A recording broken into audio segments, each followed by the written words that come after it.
Hey guys, welcome back to my channel, and we are back, as you can see, in our home. We are back from Alaska and we have lots to do, so let's get to it, you guys.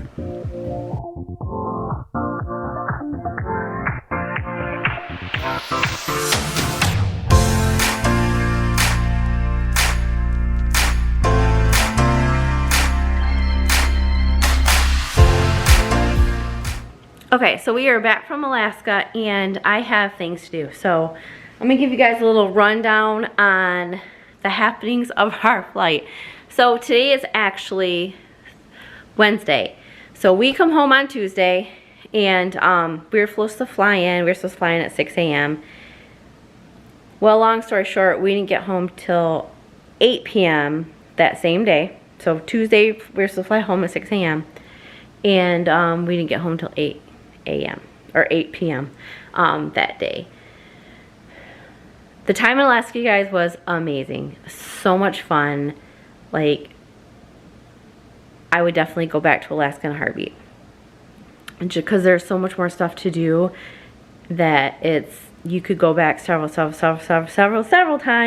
and still have stuff to do. So, but anyways, like I said, our trip there was great. It was so nice to see my sister and my brother-in-law and my nephews, and just really get to spend time with them and go on some amazing trips with them. But the flight to and from, not so much.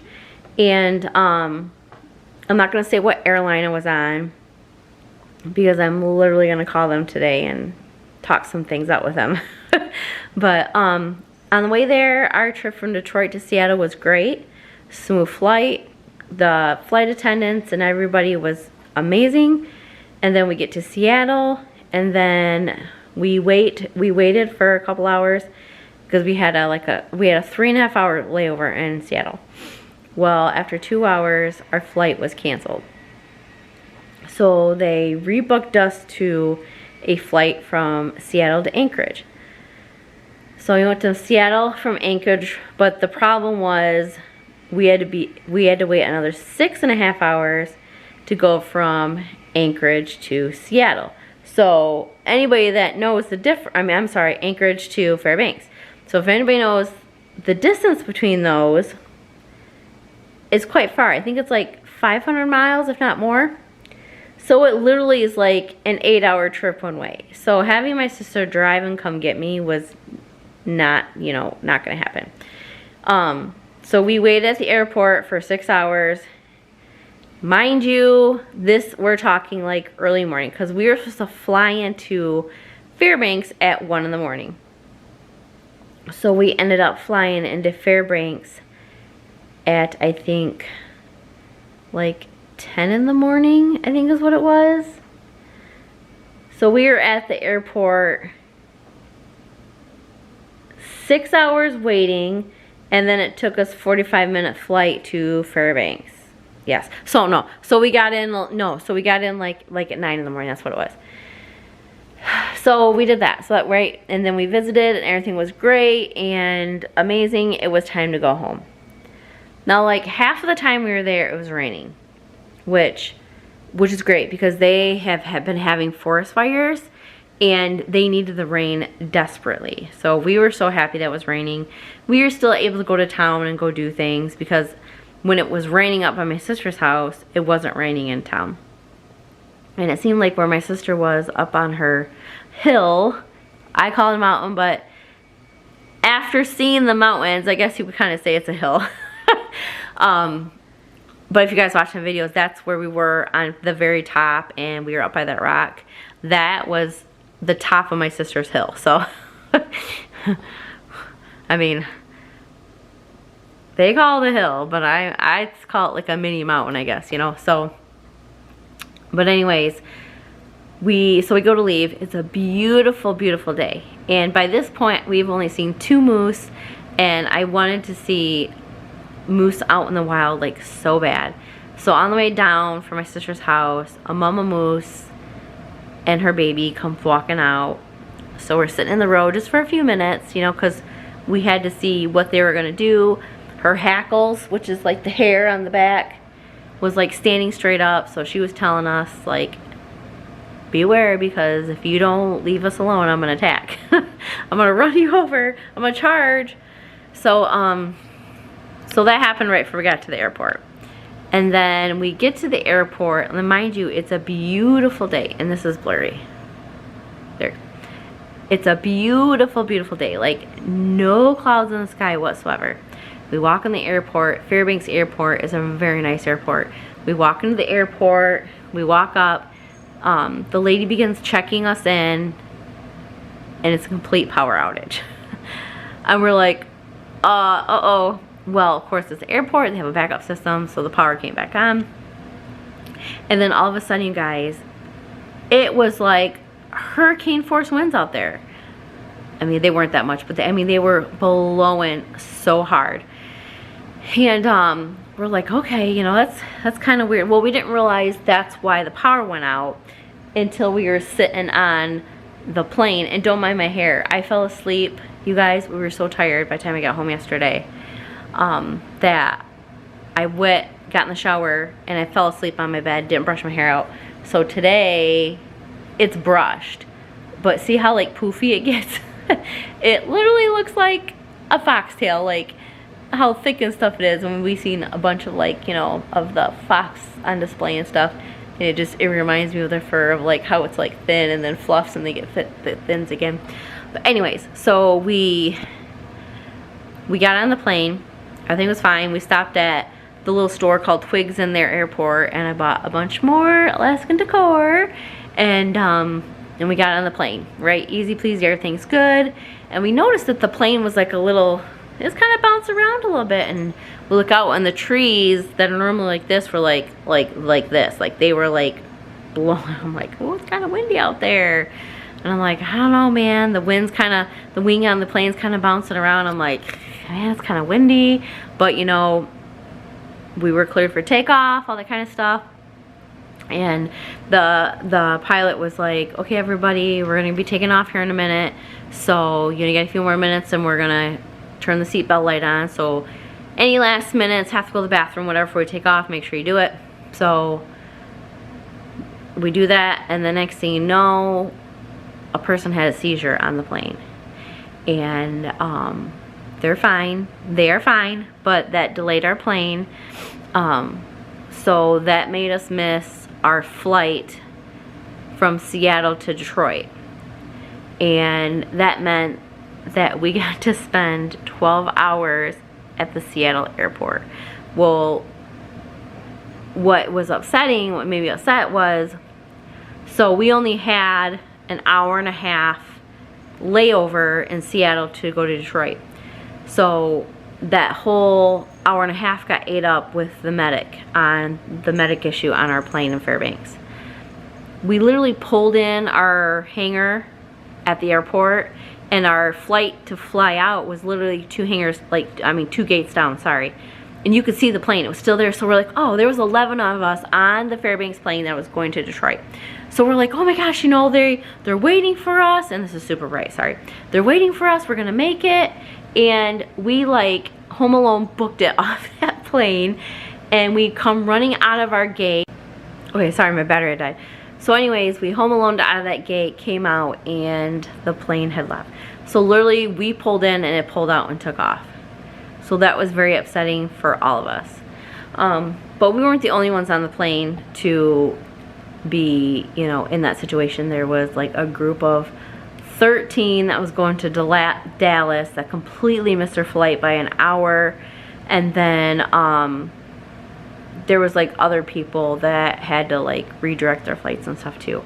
But so the airline offered us a hotel, and we were gonna do the hotel, and then we read the reviews on the hotel, and the shuttle didn't show up when it was supposed to, and we were afraid that in the morning our shuttle wasn't gonna show up and we were gonna miss our flight again. So we opted to stay at the airport for 12 hours. And I know some people are like, you should have went to you should have went to a hotel. I've gone, airlines have, you know, redirected, gave us hotels before, and they turned out good and blah, blah, blah. And probably so, but we were afraid to miss our flight again. And we were in a city we've never been in before. And this was at, by this time it was midnight. And we had Cole with us, so it wasn't just us two adults, you know, going around Seattle, you know, at midnight, 1 in the morning.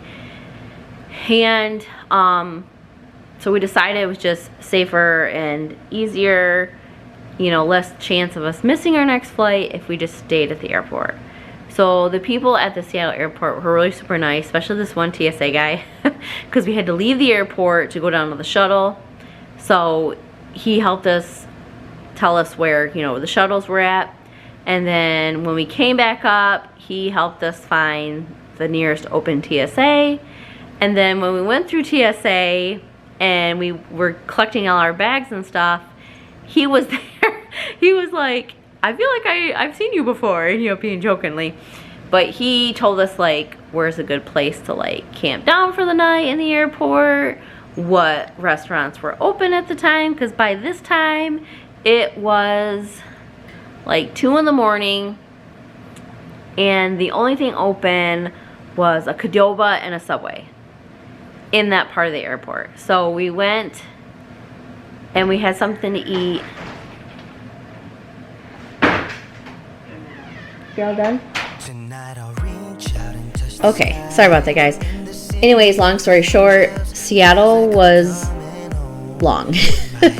And, you know, the airport was nice and everything. It was just so late at night, and we actually had a couple of hiccups that happened while we were there. Like, for example, the train that takes you from one side of the airport to the other was closed for like 4 hours early in the morning, so we literally had to wait to get it to the other side of the airport to catch our flight. And then literally like 30 minutes before our flight left, they changed the gate to back to the other side of the airport. So yeah, it was one thing after another, but I wouldn't change our Alaska experience I would do it again. You don't have to go through all that stuff again. But yeah, so we're home now, and my goal here is just to get my house cleaned and tip-top shape. And so here's some cleaning motivation for you guys. So let's grab your vacuums or whatever you need to do, and let's get this stuff done, guys.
light me up, don't you stop, 'cause tonight it's on the line.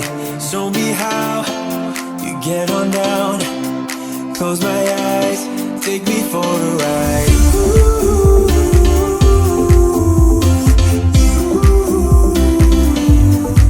Got to be you.